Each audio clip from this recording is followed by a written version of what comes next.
Hi guys. आज की video में हम एरेज इन सी प्लस प्लस के बारे में पढ़ेंगे। ठीक है। तो सबसे पहला क्वेश्चन दिमाग में आता है कि यार ये एरेज हमें चाहिए क्यों होते हैं। तो देखो, अगर मुझे 5 बच्चों के मार्क्स स्टोर करवाने थे तो मैं क्या करता, 5 वेरिएबल बनाता। तो मान लो मैंने पहला वेरिएबल बनाया मार्क्स 1, ठीक है, यहाँ पे स्टोर करा देंगे मार्क्स। ऐसे ही दूसरे बंदे के मार्क्स स्टोर करवाने हैं मार्क्स 2, नेक्स्ट बंदे के marks 3, next marks 4, next marks 5। ठीक है, 5 बंदों के लिए मैं 5 वेरिएबल बना लेता। व्हाट इफ मेरे को 500 बंदों के मार्क्स स्टोर करवाने होते, तो भाई ये 500 वेरिएबल मेरे को रखने पड़ते और 500 वेरिएबल्स को मैनेज भी करना पड़ता। ठीक है, which will be a difficult task. तो मैं इंस्टेड क्या करूंगा, यहाँ पे 500 वेरिएबल्स नहीं बनाने वाला, मैं एक एरे बनाऊंगा 500 साइज का। ठीक है, तो देखो, जब मेरे को इंटीजर टाइप की ही इंफॉर्मेशन स्टोर करवानी है, ठीक है, इंटीजर टाइप की इंफॉर्मेशन स्टोर करानी है और सेम इंफॉर्मेशन अगर मैं स्टोर करवाना चाहता हूँ कुछ n नंबर ऑफ एलिमेंट्स के लिए, तो n साइज का एरे डिक्लेयर कर देता हूँ, n साइज का एरे बना देता हूँ। राइट, तो एरे के अंदर बेसिकली आपका कंटिग्यूअस मेमोरी एलोकेशन होगा। कंटिग्यूअस मेमोरी एलोकेशन कि अगर आप 500 साइज का एरे बनाते हो, 500 साइज का इंटीजर का एरे बनाते हो, तो 500 इंटू 4 2000 बाइट्स का स्पेस ऑक्यूपाई करके बैठा हुआ एक एरे। राइट, कंटिन्यूअस स्पेस होगा वो। उससे फायदा क्या मिलता है उस चीज को भी हम समझेंगे। ठीक है, तो देखो यार, सी प्लस प्लस के अंदर एरेज बनाने के दो तरीके होते हैं। पहला तरीका पहला तरीका है इंट, इंटीजर का एरे बनाना चाहता हूं, एरे का नाम और स्क्वायर ब्रैकेट के अंदर कितने साइज का बनाना चाहता हूं। ठीक है, दूसरा तरीका int star array is equals to new int 5। ठीक है, ये दो तरीके हैं सी प्लस प्लस के अंदर एरेज बनाने के। तो अभी मैं इन दोनों तरीकों के ऊपर ज्यादा बात नहीं करूंगा। यहाँ पे मैं क्या कहना चाहता हूँ कि अभी के लिए इस तरीके के ऊपर बात नहीं करेंगे।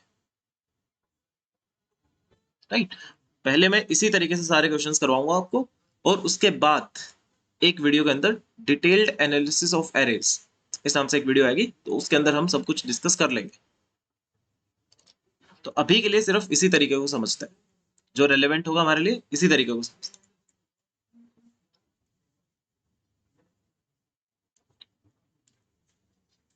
फाइन, तो देखो, इस लाइन से होगा क्या, ध्यान से देखिएगा इस लाइन से क्या होता है। आज तक मैं आपको मेमोरी समझाते हुए आया हूं और मेमोरी के नाम पे सिर्फ आपको मैं ये बोल देता था रैम। ठीक है, तो आज मैं रैम के दो हिस्से कर रहा हूं, एक को बोल रहा हूं स्टैक और एक को बोल रहा हूं हीप। ठीक है, तो अब लाइन बाय लाइन इसका मतलब समझाता हूं, वर्ड बाय वर्ड। न्यू से क्या होगा, हीप में स्पेस एलोकेट होता है। न्यू कीवर्ड से हीप में स्पेस एलोकेट होगा। कितना स्पेस एलोकेट होगा, तो भाई आप यहाँ पे एक एरे बनाना चाहते हो तो कंटिन्यूअस मेमोरी एलोकेशन होने वाली है, पर कितनी होने वाली है, 5 साइज का एरे बनाने वाला हूँ। 5 साइज का एरे किस डेटा टाइप का, इंट डेटा टाइप का। तो एक इंटीजर 4 बाइट का होता है, तो 5 इंटीजर स्पेस लेंगे 20 बाइट का। फाइन, तो ये स्पेस एलोकेट होगा हीप में 1 2 3 4। ये मान लो एक ब्लॉक 4 बाइट का है, तो ये कंटिन्यूअस स्पेस एलोकेट होगा फॉर 5 ब्लॉक्स, क्योंकि 5 साइज का एरे हमने बनाया।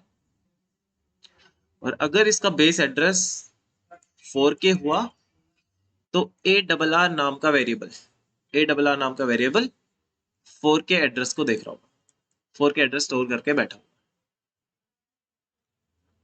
फाइन, अब अगर आपको कोई भी एरे का एलिमेंट एक्सेस करना है, कोई भी एलिमेंट एक्सेस करना चाहते हो, तो सिंपली आप एक्सेस कर सकते हो एरे, और ith एलिमेंट एक्सेस करना है तो एरे ऑफ आई। ठीक है, तो इंडेक्सिंग इसकी 0 से स्टार्ट होती है।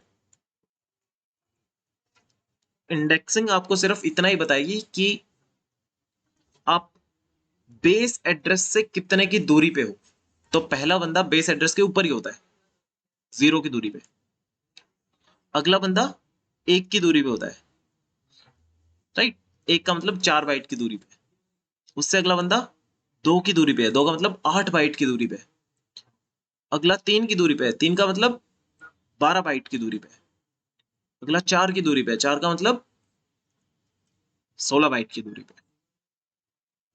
ठीक है, पॉइंटर अरिथमेटिक आपको याद होना चाहिए कि अगर मैं ऐसे एक पॉइंटर बनाता था, p इज इक्वल्स टू 1000, और फिर p+1 करता था, तो p+1 से 1004 आता था, क्योंकि एक इंटीजर 4 बाइट का होता है। जैसे इसमें मैं 1 ऐड करूंगा तो वो 1 से इंक्रीमेंट नहीं होता, 4 से इंक्रीमेंट होता है।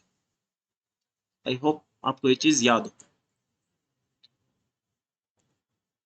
फाइन, तो बेस एड्रेस इसका यहाँ पे स्टोर हो जाता है। अब मान लो मेरे को कोई भी इंफॉर्मेशन स्टोर करवानी है, लेट्स से एरे ऑफ आई के ऊपर मेरे को स्टोर कराना था जी, एरे ऑफ 2 के ऊपर।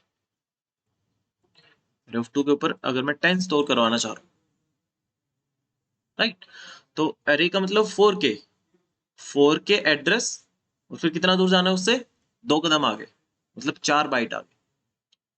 सॉरी, 1 कदम आगे जाना होता तो 4 बाइट, पर 2 कदम आगे जाना है तो 8 बाइट। 8 बाइट आगे जाएंगे, 4K, 4K 4, 4K ऑफ 8, तो यहां पे जाके मैं इंफॉर्मेशन स्टोर करा के आ जाऊंगा 10। ठीक है, तो आप ऐसे एरे के एलिमेंट्स को या फिर एरे के हर एक ब्लॉक को फिल करवा सकते हो। फाइन, अगर एक्सेस करना हो तो सिंपली मान लो मेरे को प्रिंट करवाना था, तो सी आउट एरे ऑफ 2। फाइन, ये है पहला तरीका। दूसरा तरीका क्या हो सकता है, एरे क्या है, ये किसका सिंटैक्स होता था, सिंटैक्स को याद करो, पहचानो इसको, पॉइंटर टू एन इंटीजर। ठीक है, तो अगर मैं सिंपली ये लिखता array+1, तो आंसर क्या आता, 4K, 1 ऐड किया तो 4K+4, 4K+4 ही तो अगले का एड्रेस है। +2 लिखता तो यहां से आता 4K+4, यहां से आता 4K+8। फाइन, array+3 लिखता तो 4K+12। अगर उस एड्रेस पे रखी हुई वैल्यू चाहिए, डे रेफरेंस ऑपरेटर को यूज कर दो, आपको वहां पे रखी हुई वैल्यू मिल जाएगी। ठीक है, तो लाइए एक बार इतने पार्ट को समझते हैं हम। पहला तरीका अभी नहीं समझ रहे, int star array is equals to new int 5, 5 size का मैंने एरे बना दिया। ठीक है, अब यहाँ पे मैं इंफॉर्मेशन स्टोर कराता हूँ, भाई एरे ऑफ 1 के ऊपर 10 स्टोर हो जाओ।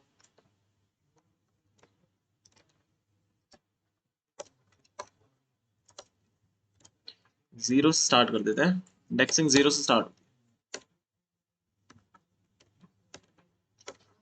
3 and 4, 10, 20, 30, 40 and 50। ठीक है, तो ये इंफॉर्मेशन मैंने स्टोर करा दी।